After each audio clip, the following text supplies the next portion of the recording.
Halo semuanya, selamat datang di podcast dari PU untuk Negeri. Sebelum kita mulai sesi podcastnya nih, izinkan saya menyampaikan sebuah pantun. Berlayar perahu dari dermaga Sunda, angin tenang membawa berita. Podcast dimulai dengan semangat merdeka, mari bicara untuk negeri tercinta. Oke, jadi hari ini kita akan ngobrol santai aja nih. Tapi sebenarnya topiknya cukup serius ya. Yaitu topiknya kita hari ini ada apa sih yang bisa kita lakukan sebagai ASN untuk membuat Kementerian PU jadi lebih baik dan lebih kuat. Apalagi nih ya, kita sebagai ASN muda yang jadi eksekutor di lapangan. Nah, sekarang bersama saya sudah hadir 4 tamu kita yang luar biasa. Tapi sebelum kita menyelami topik, hari ini baiknya kita kenalan dulu kali ya, biar lebih akrab.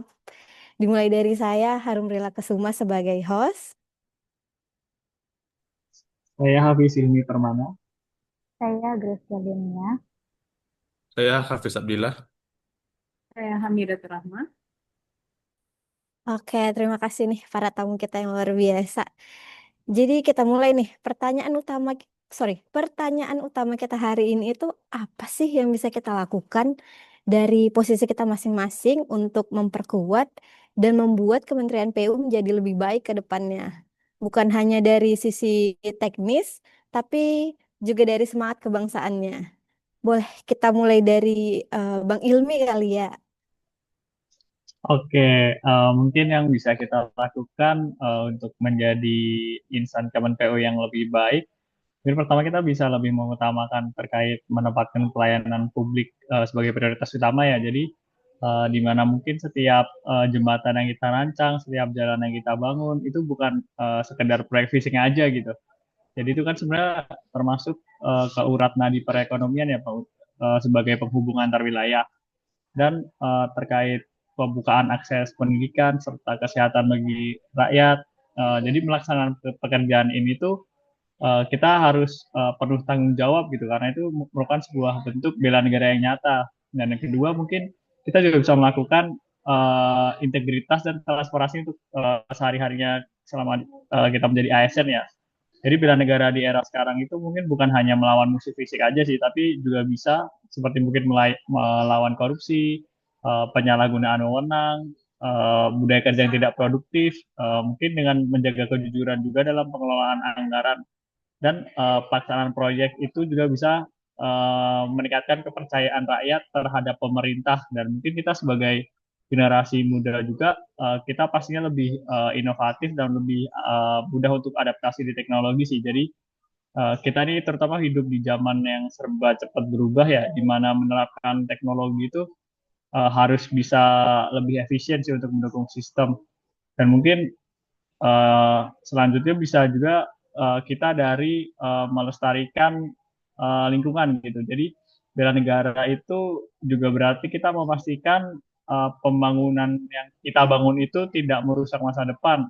Mungkin seperti jalan, bendungan, gedung itu harus dirancang dengan prinsip ramah lingkungan sih. Jadi mungkin nanti ke depannya anak cucu kita tetap bisa menikmati alam yang lestari ya, yang alam yang nggak rusak lah ya intinya. Dan terakhir mungkin kita sebagai insan ASN di Kementerian PU juga harus bisa menjadi teladan di lingkungan kerja sih. Jadi kadang bela negara itu bisa dimulai memang dari hal-hal kecil, sesimpel kita disiplin masuk kerja, menepati deadline, membangun budaya saling menghargai. Mungkin dari sikap ini juga bisa timbul semangat positif yang nantinya mungkin bisa menular ke kinerja organisasi kita atau unit kerja kita bekerja. Itu seperti itu sih, Kak Arum. Oh, benar sekali ya. Sering kita mengira bela negara itu soal hal-hal besar seperti perang gitu ya. Padahal justru dalam setiap pekerjaan kita sehari-hari, mulai dari pembangunan jalan, menjaga integritas, sampai datang bekerja tepat waktu, kita tuh udah melaksanakan bela negara loh ya. Wah, terima kasih nih Bang Ilmi. Luar biasa sekali ya pemaparannya ya. Dan saya rasa juga apa yang baru disampaikan oleh Bang Ilmi itu benar-benar membuka cara pandang kita tentang apa itu arti bela negara gitu.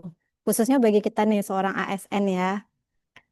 Terus saya juga tertarik nih dengan poin Bang Ilmi tentang inovasi dan teknologi. Kalau boleh tahu nih, apa kira-kira yang bisa kita terapkan nih dalam kehidupan sehari-hari sebagai ASN dalam bidang inovasi dan teknologi?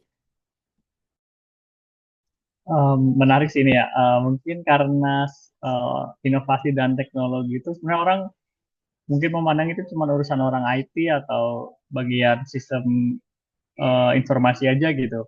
Padahal kita sebagai ASN tuh kita semua tuh bisa berinovasi loh. Bahkan dari hal-hal yang kecil di pekerjaan harian, misalnya kita mulai pekerjaan sehari-hari kita bisa dibantu dengan AI atau bisa dengan digitalisasi dokumen. Jadi nggak harus tunggu sistem itu besar, tapi lebih ke apa ya, cukup membiasakan diri mungkin menyelesaikan dengan rapi, ada cloud storage, bisa mengurangi penggunaan kertas sih.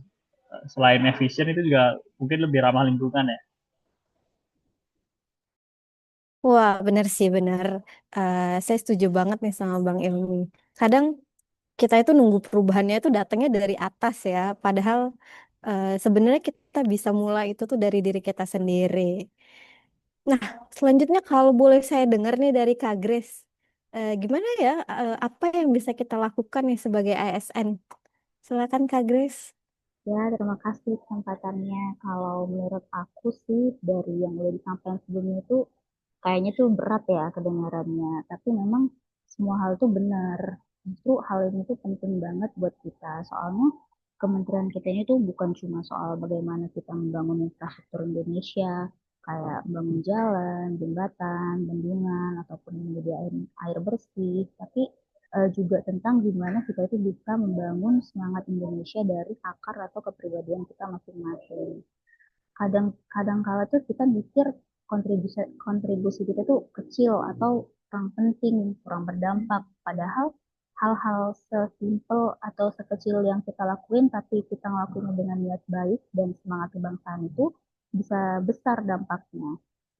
Kontribusi terbesar kita itu bukan hanya soal jabatan atau besarnya proyek yang kita tangani, tapi gimana kita kerja sehari-hari. Contohnya itu tadi juga udah disampaikan teman-teman sebelumnya, sesimpel contoh kita tepat waktu, nggak menunda pekerjaan, kita ngebantu rekan kerja kita, lalu bahkan sesimpel kita menghemat listrik itu kita juga ada ambil bagian dari melestarikan lingkungan. Dan hal-hal ini tuh bisa membangun atau membentuk Kementerian PU itu jadi lebih baik. Dan menurut aku juga satu hal yang penting itu terkait solidaritas. Karena kadang kita tuh terlalu disibukkan sama tugas masing-masing, jadi kita tuh kerjanya individual gitu. Sampai lupa kalau kita tuh sebenarnya satu keluarga besar. Jadi memang sangat penting untuk memupuk kolaborasi, baik itu antar rekan kerja, antar seksi, antar direktorat.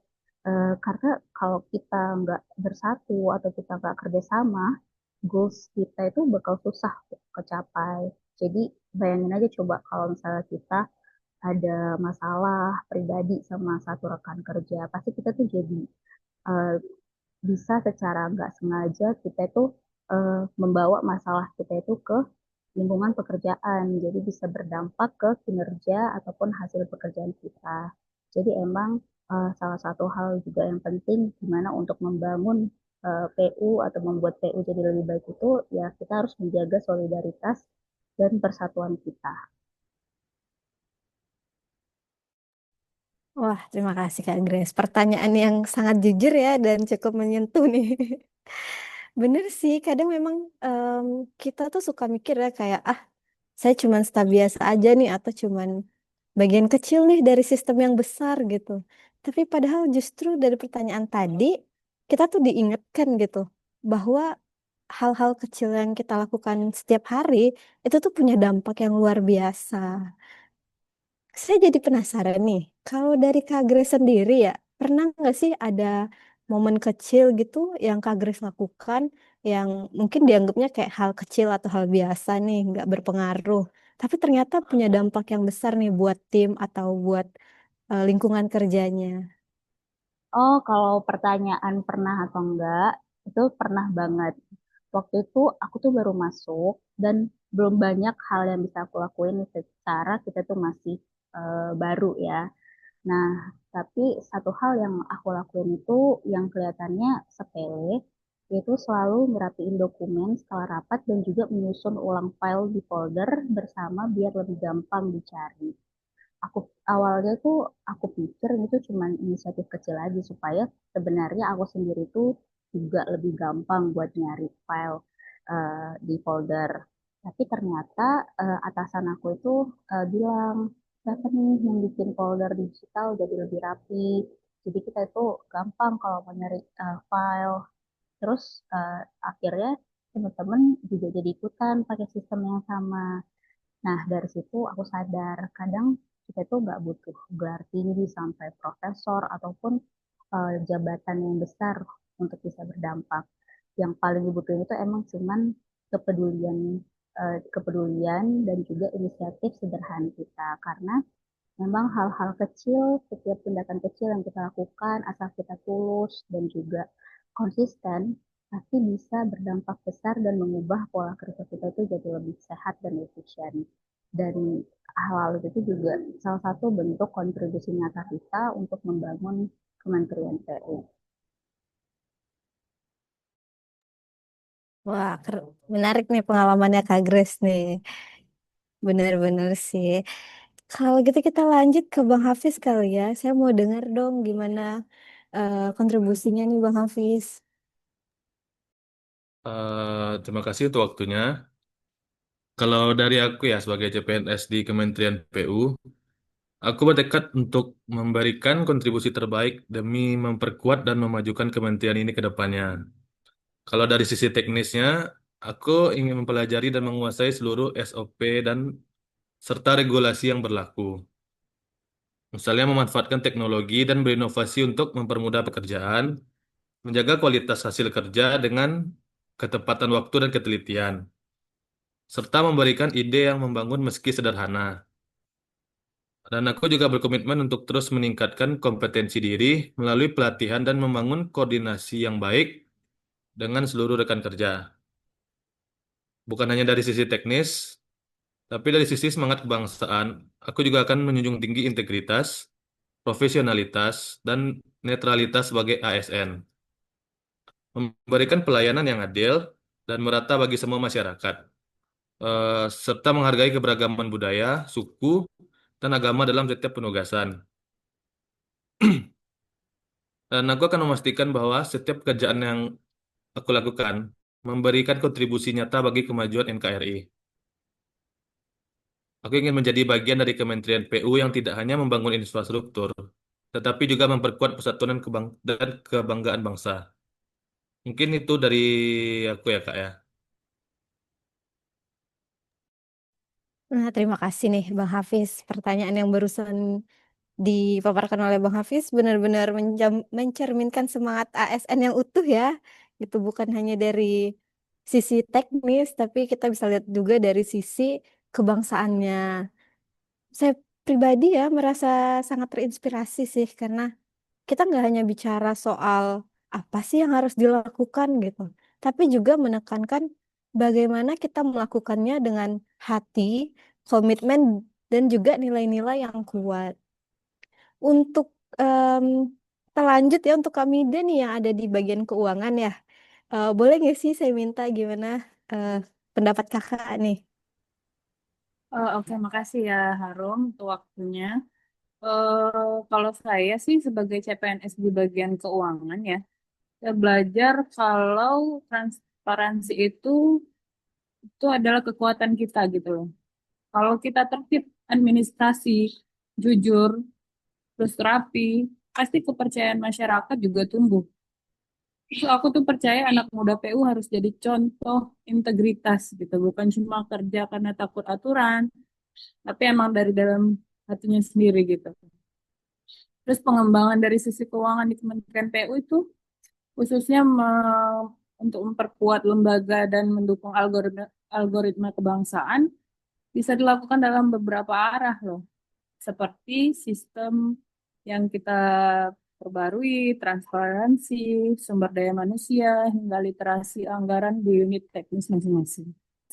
Terus kayak misalkan kalau aksi kerja nyata tuh sebagai ASN PU sendiri, contohnya kita bisa meningkatkan akurasi dan ketepatan waktu nih. Kalau misalkan di laporan keuangan itu kan misalkan menyusun dan menyampaikan laporan realisasi anggaran gitu. Bulanan, triwulan, sesuai jadwal tanpa ada keterlambatan. Terus juga verifikasi, validasi dokumen, pertanggungjawaban secara teliti. Seperti pengecekan berlapis terhadap SPJ belanja, terutama perjalanan dinas dan belanja barang. Menurut saya, kira-kira seperti itu. Benar, benar, benar. Menarik nih, menarik. Terima kasih Kak Mida untuk insight-nya yang baru ya, gitu. Saya juga terkesan nih dengan kalimat kakak tadi. Transparansi itu kekuatan. Jadi sebenarnya menurut saya itu bukan hanya slogan ya seharusnya, tapi itu harus jadi prinsip yang mendasar kita sebagai ASN yang bisa kita gunakan untuk memperkuat lembaga kita dari dalam. Setuju sih, transparansi itu emang salah satu fondasi dasar kita supaya bisa membentuk integritas kita. Karena dalam arti bela negara kita ini kan nggak mungkin nggak ngangkat senjata, tapi kita itu membangun loh. Kita tuh menjaga agar pelayanan publik terus berjalan, agar masyarakat punya jalan, lalu punya akses air bersih, jembatan, rumah yang layak, dan hal-hal itu tuh nggak kecil. Jadi memang penting banget buat kita bawa nilai kebangsaan di setiap menjalankan tugas kita. Karena kayak jujur dalam mengelola anggaran, adil dalam membagi pekerjaan, dan berjiwa besar saat ada perbedaan pandangan. Itu tuh juga bentuk nasionalisme kita sebagai ASN PU. Bener Kak Grace. Wah, saking serunya topik kita nih, nggak terasa ya kita udah sampai di akhir podcast kita. Terima kasih nih buat kakak-kakak dan abang-abangnya atas insight-insightnya yang sangat menarik nih. Dan dari obrolan kita tadi nih, em, saya belajar bahwa membangun Indonesia tuh bukan hanya tugas segelintir orang gitu. Tapi itu tuh hasil dari kontribusi-kontribusi kecil yang dilakukan dengan semangat yang besar oleh setiap ASN dan masyarakatnya pada setiap harinya. Jadi buat kita-kita yang sedang menjalani peran sebagai CPNS, staf, atau teknisi dan juga pimpinan, kita tuh harus terus berkarya, belajar, dan juga berbuat baik. Karena saya percaya dari langkah kecil yang kita lakukan tiap hari itu bisa berbuah, berdampak besar untuk masa depan Indonesia. Oke, sampai jumpa di podcast kita selanjutnya dan jangan lupa, PU lebih baik, bangsa lebih kuat. Terima kasih. Terima kasih, Kak. Terima kasih, Kak.